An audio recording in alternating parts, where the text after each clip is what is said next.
Hi everyone, ಇವತ್ತು ನಾವು browser ಯಾವ ಥರ ಲಾಂಚ್ ಮಾಡೋದು ಅಂತ ತಿಳ್ಕೊಳ್ಳೋಣ. ಸೊ ಮೊದಲನೇದಾಗಿ ನಾವು ಒಂದು ಪ್ಯಾಕೇಜ್ನ ಕ್ರಿಯೇಟ್ ಮಾಡ್ತೀವಿ. ಅದಕ್ಕೆ ಯಾವುದೇ ಥರದ ಎಕ್ಸಾಂಪಲ್ ಲೈಕ್ ಆಟೋಮೇಷನ್ ಟೆಸ್ಟಿಂಗ್ ಅಂತ ಹೆಸರು ಕೊಡಿ, ಆಟೋಮೇಷನ್ ಕ್ಯೂವೆ ಅಂತ. ಸೊ ಇವಾಗ ನಾವು ಒಂದು ಕ್ಲಾಸ್ನ ಕ್ರಿಯೇಟ್ ಮಾಡ್ಕೊಳ್ತೀವಿ. ಸೊ ಆ ಕ್ಲಾಸ್ಗೆ ಫಾರ್ ಎಕ್ಸಾಂಪಲ್ ಲೈಕ್ ಡೇ 1 ಅಂತ ಅಥವಾ ಲೈಕ್ ಆಟೋಮೇಷನ್ ಟೆಸ್ಟಿಂಗ್ ಏನಾದರೂ ನಿಮ್ಗೆ ಇಷ್ಟ ಬಂದಿದ್ದ ಹೆಸರು ಕೊಡ್ಕೊಳ್ಬೋದು. ಸೊ ಇವಾಗ ನಾವು ಫಿನಿಶ್ ಮೇಲೆ ಕ್ಲಿಕ್ ಮಾಡಬೇಕಾಗುತ್ತೆ.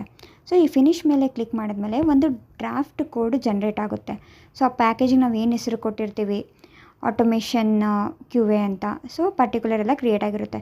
ಇದೇ ಥರ ನಾವು ಒಂದು pom.xml ನಾವು ಸಿಲಿನಿಯಮ್ ಡಿಪೆಂಡೆನ್ಸಿನೂ ಆ್ಯಡ್ ಮಾಡ್ಕೊಳ್ಬೇಕಾಗುತ್ತೆ. ಸೊ ಇದು ಆ್ಯಡ್ ಮಾಡ್ಕೊಳ್ಳೋದ್ರಿಂದ ನಮಗೆ ಆ ಬ್ರೌಸರ್ ಲಾಂಚ್ ಆಗಲಿಕ್ಕೆ ಹೆಲ್ಪ್ ಮಾಡುತ್ತೆ. ಸೊ ಇವಾಗ ನಾವು ಮೇನ್ ಕೋಡಿಗೆ ಬಂದು ನಾವು ಬ್ರೌಸರ್ ಲಾಂಚ್ ಆಗಲಿಕ್ಕೆ ಕಮ್ಯಾಂಡನ್ನು ಬರ್ಕೊಳ್ಬೇಕಾಗುತ್ತೆ. ಫಾರ್ ಎಕ್ಸಾಂಪಲ್ ನಾವು ಕ್ರೋಮ್ ಡ್ರೈವರ್ ಆದರೆ web driver is equal to new Chrome driver ಅಂತ.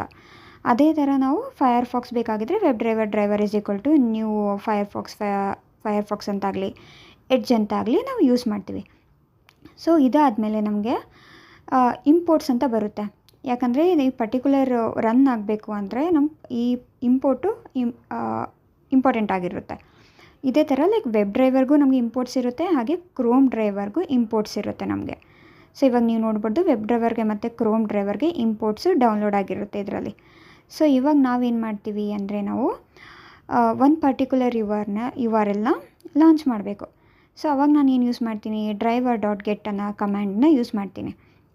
ಸೊ ಇವಾಗ driver.getಲ್ಲಿ ಆ ಬ್ರ್ಯಾಕೆಟ್ಸಲ್ಲಿ ನಾನು URLನ ಪೇಸ್ಟ್ ಮಾಡಬೇಕು. ನಾನು ಯಾವ ಬ್ರೌಸರ್ನ ಲಾಂಚ್ ಮಾಡಬೇಕು. ಫಾರ್ ಎಕ್ಸಾಂಪಲ್ ಇವಾಗ ನಾನು W3 ಸ್ಕೂಲ್ಸ್ನ ತೊಗೊಂಡಿದ್ದೀನಿ. ಸೊ ಇದು ಬ್ರೌಸರ್ ಲಾಂಚ್ ಮಾಡಿದ ಮೇಲೆ ನನಗೆ ಅದು ಪರ್ಟಿಕ್ಯುಲರ್ ವಿಂಡೋ ನಾನು ಕ್ಲೋಸ್ ಆಗಬೇಕಾಗಿರುತ್ತೆ. ಸೊ ಅದಕ್ಕೆ ನಾನು driver.closeನ ಯೂಸ್ ಮಾಡ್ತೀನಿ. ಸೊ ಇದೆಲ್ಲ ಕೋಡ್ ಬರ್ಕೊಂಡ್ಮೇಲೆ ನಾನು ಇವಾಗ ರನ್ ಮೇಲೆ ಕ್ಲಿಕ್ ಮಾಡ್ತೇನೆ. ಸೊ ಇದು ರನ್ ಮೇಲೆ ಕ್ಲಿಕ್ ಮಾಡಿದಾಗ ನನಗೆ ಒಂದು new window as a Chrome open ಆಗುತ್ತೆ.